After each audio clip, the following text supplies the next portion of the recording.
Приветствую вас, жители Суперземли, на связи Кайрон. Сегодня обсудим с вами успехи адского десанта в выполнении текущего главного приказа и очередную внезапную атаку иллюминатов в секторе автоматонов, прорыв хищного штамма на Тьюринге, временное уменьшение количества стимов во время всех высадок, завершение кампании финансирования официальной настолки по игре и сколько всего средств ей удалось собрать, а также другие наиболее интересные новости из мира Helldivers 2. Устраивайтесь поудобнее в своих адских капсулах, начнем сразу же после короткой, но полезной рекомендации. Ситуация на карте Галактической войны развивается стремительно и в целом выглядит для нас довольно-таки неплохо. Восстанавливая полную хронологию событий за последние пару дней, 23 апреля многострадальный Фенрир 3, который и жуки, а теперь еще и кальмары уже пытались тщетно захватить, в очередной раз был отбит с помощью героического прорыва сил ВССЗ и ДКС, что дало в один момент внушительные 16% защиты планеты в час. Далее сушеные кольца к пиву внезапно выдвинулись на фронт ботов, а именно на планету Мастия. Но и тут мы одержали победу к концу дня, тем самым успешно выполнив первый пункт главного приказа. Однако с набором нужного количества образцов возникли серьезнейшие проблемы. Мы никак не успевали уничтожить более 1 миллиарда неизбирателей. Но тут внезапно поступило следующее сообщение от командования. Военные патологоанатомы в ССС обнаружили дефект, присутствующий у небольшого количества сражающихся неизбирателей. Патология затылочной доли приводит к тому, что для управления неизбирателями требуется более значительный локальный контроль разума, чем обычно. Данное открытие ненадолго открывает следующую возможность на время действия приказа. Успешное отражение нападения просветленных мгновенно репатриирует большое число неизбирателей. Другими словами, каждое отраженное нападение уменьшает общее количество необходимых образцов на 250 миллионов. В данный момент оно уже уменьшилось до 1 миллиарда ровно, благодаря победе на Мастии, однако мы все равно не успеем достигнуть этого результата за оставшееся время. На сегодняшний день, 24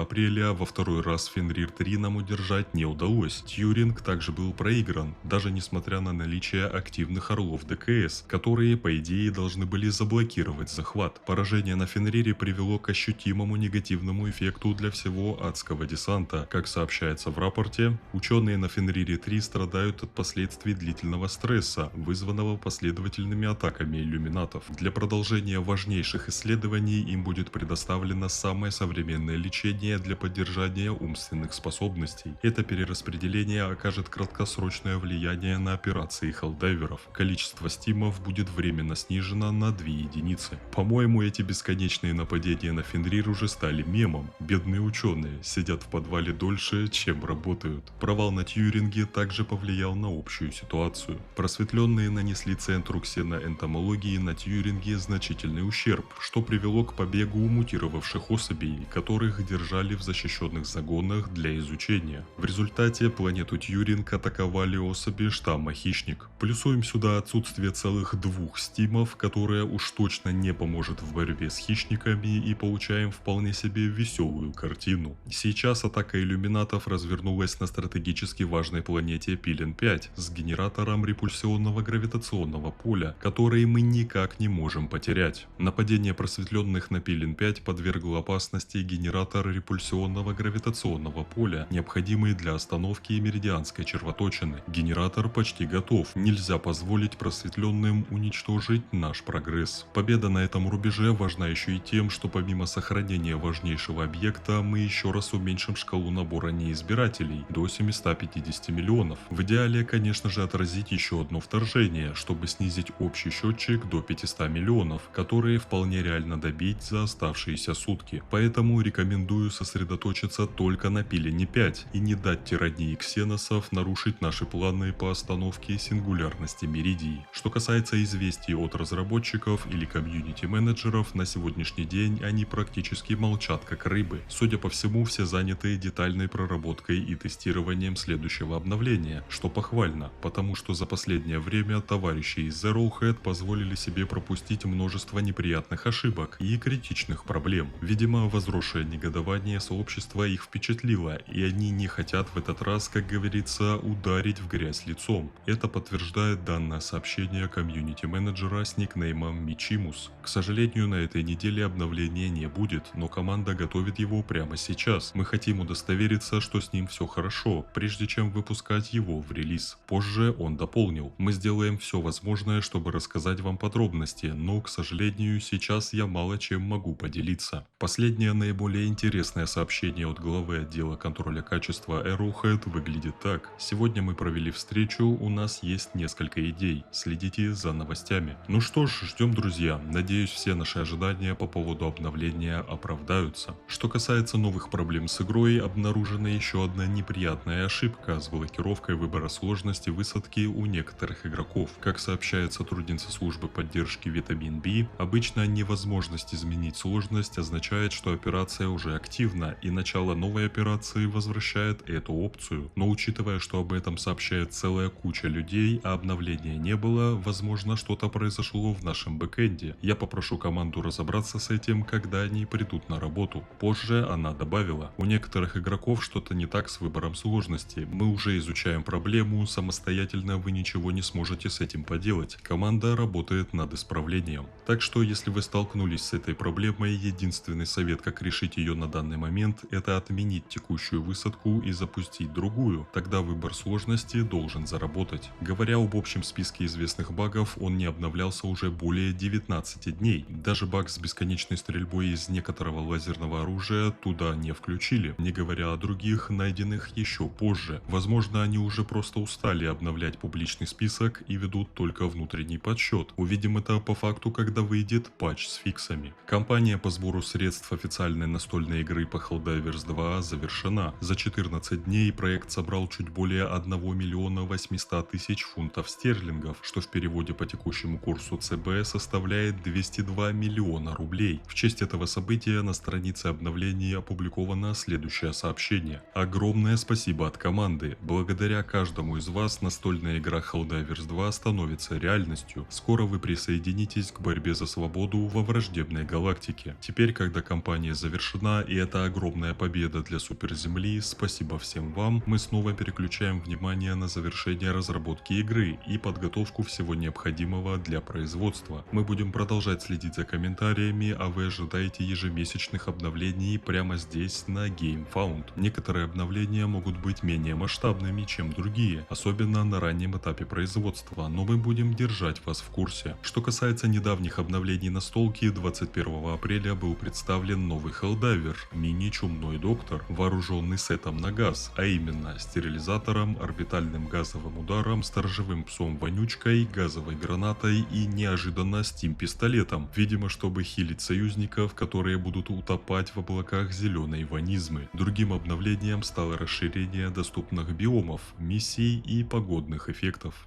Текущий обновленный ассортимент супермагазина представлен набором медицинской средней брони CM10 с увеличенными карманами под стимы, наборами инженерной брони легкая FS-37, тяжелая CE-64 и CE-101 с пассивным эффектом на плюс 2 слота под гранаты и уменьшение отдачи сидя и лежа, а также набором средней брони CW9 с пассивкой экстра уплотнения и PH-56 с бонусом к урону в ближнем бою. Личный приказ на ближайшие сутки: уничтожить 250 неизбирателей с помощью стратагемы «Дуговой метатель». Переходим к нашей постоянной рубрике «Комментарии подписчиков под прошлым видео». Открывает ее на сегодня сообщение от ТГК ХС ССК 18. Я думаю, что жуки штамма Хищник — это модифицированные иллюминатами терминиды. Их недавние атаки и сразу последовавшие за ними нападения кальмаров укрепили в моем понимании эту теорию. Еще на это указывает то, что, во-первых, хищные терминиды частично имеют синий окрас, как и сами иллюминаты, в том числе неизбиратели, наши бывшие граждане, которым изменили ДНК. Во-вторых, они стали более живучими и выросли интеллектуально, научились понимать повадки хеллдайверов, уклоняются от выстрелов, быстро перемещаются, прячутся, организуют засады, частично применяют инвиз, находясь во мраке. Вряд ли естественным путем жуки смогли бы всего за полгода так измениться. В-третьих, раз меридианская черная дыра, как тогда считали ученые, на самом деле оказалась червоточиной, то скорее всего мы отправили Меридию прямо к кальмарам. Им пришлось бы в любом случае изучать своего нового врага, чтобы уничтожить суперколонию. С таким количеством жуков, которое там было, материала для исследований сколько угодно. Это все косвенные доказательства, но вполне логичные, с учетом недавних событий. Весьма интересная теория, но пока что это только догадки. Нужно ждать официального подтверждения по лору игры. Вполне возможно, что это окажется правдой. Второе сообщение от Ешкинов.